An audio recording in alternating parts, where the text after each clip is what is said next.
The 10th update of FC25 has dropped. This update was needed. This update was necessary, and I'm glad to confirm that this update is an improvement.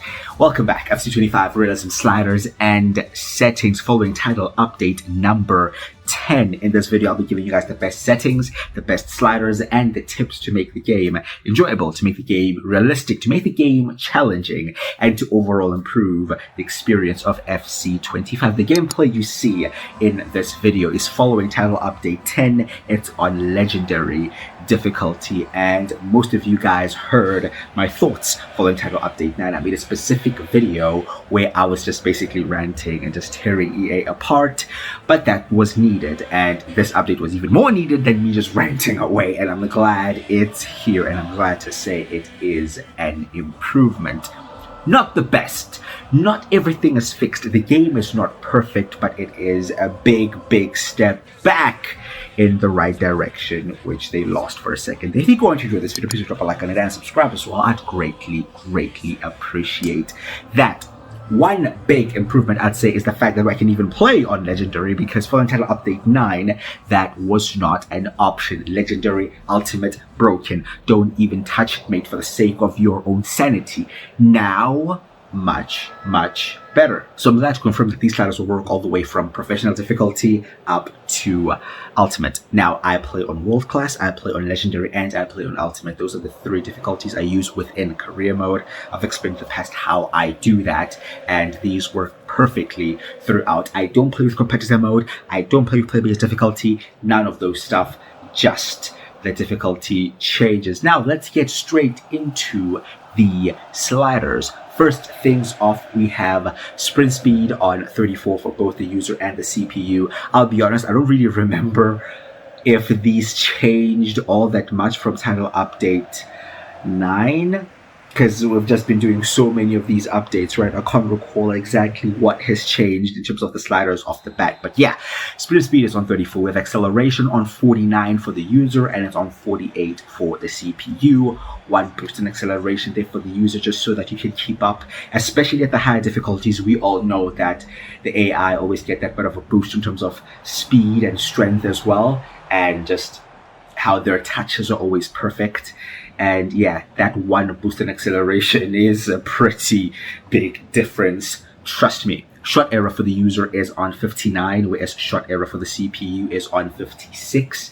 This is an element of difficulty. They will have less error in their shooting. You will have more error in your shooting. Pass error for the user, I believe, stays the same on 74, and the pass error for the CPU is on 60. Again, the CPU will have less error in their passing, and you will have more error in your passing, making the game a bit more difficult for you. The shot speed for the user is on 41, and the shot speed for the CPU is on 40. I remember in the pitch notes, the shot speed is something they nerfed up, thus we are nerfing it back down, because the shots are way too quick. I think previously we had this one around 44 or 45. Now it's all the way down to 41 and 40. The shots are way too quick.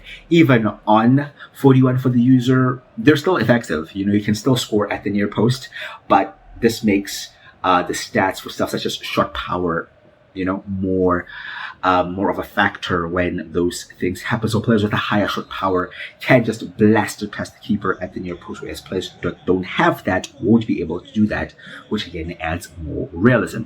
Pass speed for the user is on 32, and pass speed for the CPU is all the way down to 7. Now this may look a bit funky, like 7, really? This is a key slider in slowing down gameplay. It is a very key slider, because the slower they pass the ball, the slower the overall game just, you know, is played. You saw we slowed the acceleration slightly, we slowed the sprint speed, and now slowing the pass speed. Those 3, from my experience, are the main 3 sliders to change when you want to slow the overall game down. So the pass speed for the CPU is all the way down to 7. Injury frequency is on 75. I've been happy with it all year. Injury severity has changed slightly, though. It's up to 36, just up by 1, because I don't think I've been getting many serious injuries. I don't want to get like the most serious injuries, but I haven't been getting any real serious injuries throughout career mode this year. Maybe 1 or 2, but I think, you know, just trying to increase that up a bit more.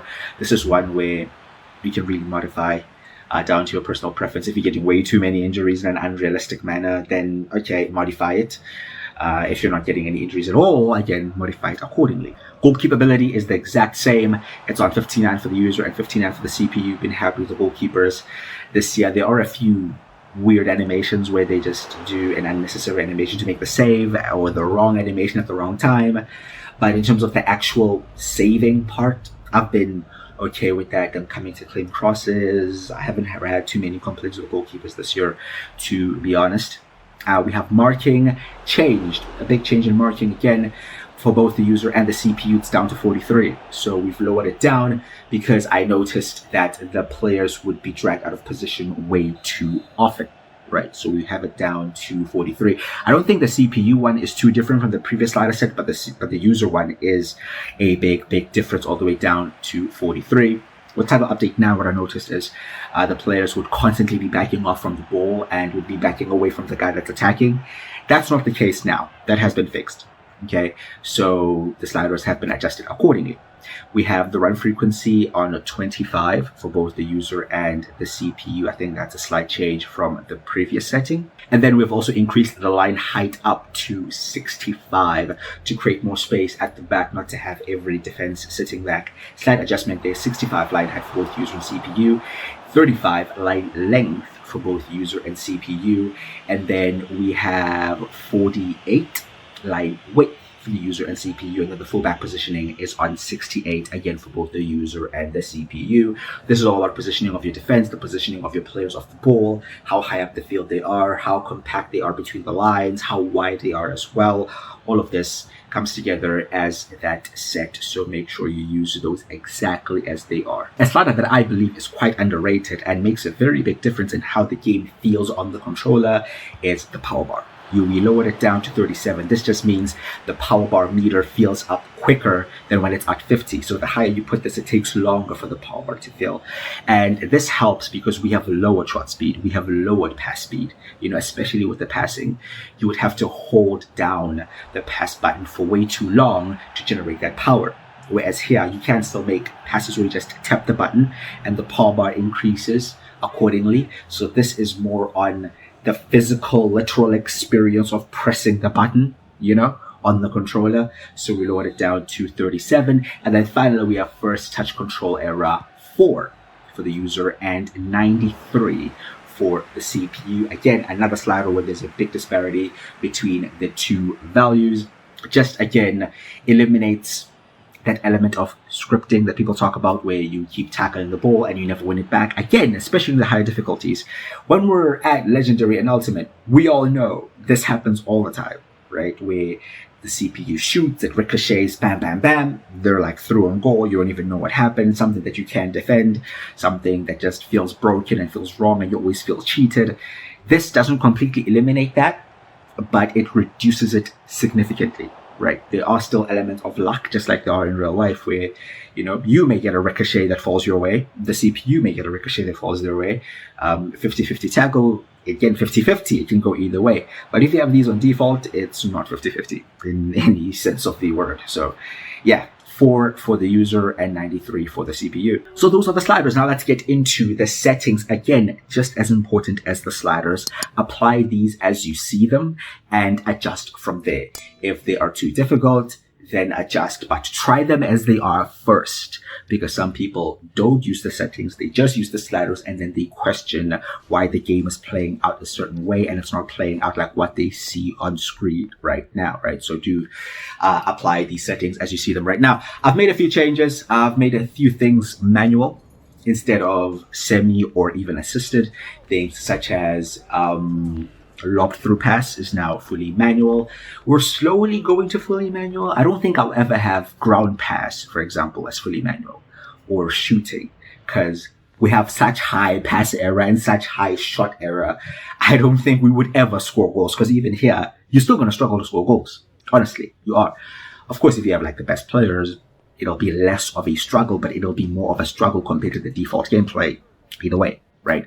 So these are the settings. There are a few others that are down to personal preference, just how you like the game to feel or how much of a challenge you want to have. But I'd highly, highly recommend using these settings as well. In terms of the gameplay, I'm happy with it right now. It is as good as it possibly will get moving forward, because I'm sure all focus is now on FC26. It's just a few months away, 4 months away or something like that. So of course all focus is on there, but I'm glad to see that we're still getting updates. I'm glad to see that they're still adding new player faces and new features and stuff, just to make the game feel relevant, for it not to feel completely outdated, especially with the live start points thing for us career mode players.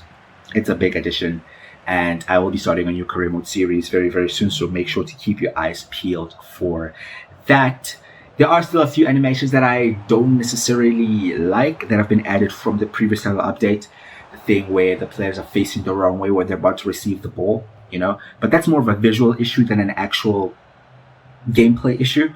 It looks funky, it looks weird, but it doesn't actually affect how the game feels. In terms of how the game feels, I'm okay with it. It's not the best it has felt, but it probably is the second best it has felt, and I'll take that. And I just hope and pray that they don't mess it up moving forward, because I'm actually looking forward to playing the game more now, and I'm actually looking forward to starting this new career mode series. So please make sure to check that out. As always, let me know your thoughts down in the comments, what you guys think of the gameplay, what are you struggling with, and how are you finding the sliders as well. Drop them down in the comments below. Let's get the conversation going, because we're all trying to make this game as enjoyable as possible, right? Drop a like on the video, subscribe, I'd greatly appreciate that. I've been Quickie Parsha, and I'll see you guys next time.